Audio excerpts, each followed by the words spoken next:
आजचा स्वादमध्ये आपलं स्वागत आहे। आज आपण दाखवणार आहोत मालवणी पद्धतीची उडदाची पिठी। तर ही पिठी तुम्ही भाताबरोबर खाऊ शकता आणि खूप खूप छान लागते। तर मी आता तुम्हाला दाखवणार आहे ह्याचं साहित्य।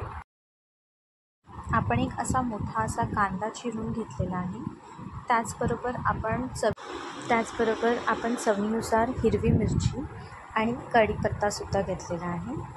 मी थोडेसे 1 स्पून जिरं घेतलेलं आहे आणि मी लसूणची पाकळी न काढता असेच अख्खे लसूण ठेचून घेतलेले आहे, तुम्ही बघू शकता। त्याच्याचबरोबर मी कोथिंबीर घेतलेली आहे, जेणेकरून आपण त्याच्यावरती लास्टला टाकू शकतो आणि चवीनुसार मीठ यूज करू शकतो।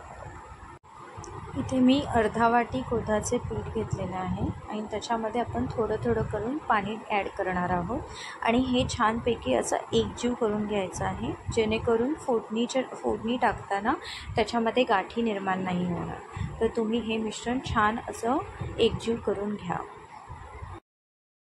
आता कढई तापलेली आहे, आता त्याच्यात मी तेल टाकत आहे। तेल टाकून झाल्यावर तेल थोडंसं तापलं की त्याच्यामध्ये आपण फोडणीला देणार आहोत। सगळ्यात पहिला आपण त्याच्यामध्ये जिरं ॲड करणार आहोत। जसं माझं तेल टाकलं मी जिरं ॲड केलं। आता ह्याच्याचबरोबर मी कढीपत्ता आणि मिरचीही टाकते।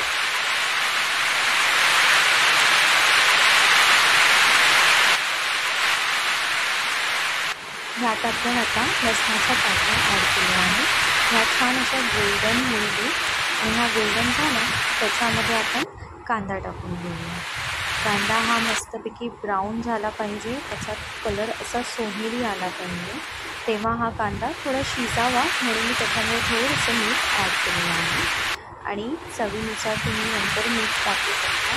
तुम्ही बघू शकता आता हा कांदा कसा गोल्डन झालेला आहे। तर ह्या गोल्डन झालेल्या कांद्यामध्ये मी तयार केलेलं आपल्या पिठीचं मिश्रण ॲड करत आहे आणि हे मिश्रण आपण ॲड करताना गॅस कधीही लक्षात ठेवा, आपल्याला स्लो करायचं आहे। आता ह्याच प्रकारे थोडं थोडं करून पाणी टाकून थोडं चवीनुसार मीठ टाका आणि त्याचबरोबर हे तुम्ही मिश्रण सारखे ढवळा आणि जशी ह्याला उकळ येईल तसं ह्याचा थिकनेस वाढत जाणार। तुम्ही पाहू शकता आता एक उकळ येईल, त्याच्यानंतर ते छानपैकी असं घट्ट होत जाईल आणि तुम्हाला जसा थिकनेस हवा तसा तुम्ही ठेवू शकता। ही राईस बरोबर खायला खूप उत्तम लागते, त्यामुळे प्लीज माझी रिक्वेस्ट आहे सगळ्यांना, तुम्ही नक्की ट्राय करा। अगर कोणी मालवणी नसेल, कोणी फर्स्ट टाईम करत असेल तर त्यांनीही ट्राय करा। खूप मस्त झटकीपट बनणारी डिश आहे आणि छान लागते। आमच्या घरात तर ही सगळ्यात फेवरेट डिश आहे। बघू शकता तुम्ही की हे छानपैकी असं उकळ आलेलं आहे। जसं उकळ येणार तशी ती घट्ट होत जाणार। तुम्हाला जशी थिकनेस हवी त्याप्रमाणे तुम्ही ठेवून गॅस बंद करू शकता। आता मला ही एवढीच थिकनेस हवी म्हणून मी आता गॅस बंद करणार आणि त्याच्यावरती छानपैकी आपण कोथिंबीर घालून त्याला सर्व करूया। खूप दिसायलाही छान वाटते, खायलाही छान वाटते, तुम्ही बघू शकता। आणि हे कंटिन्यू आपल्याला स्पून आहे तो त्याला हलवायचा आहे, कारण खाली लागायची शक्यता असते।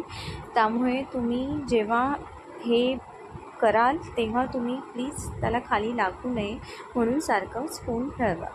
आता ही मी छानपैकी सर्व केलेली आहे, तुम्ही पाहू शकता। तुम्ही पण ट्राय करा आणि तुम्हाला आवडली असेल ही रेसिपी प्लीज तुम्ही सबस्क्राईब करा आणि लाईक करा आणि पुन्हा व्हिडिओ पाहण्यासाठी बेल आयकॉनवरती क्लिक करा।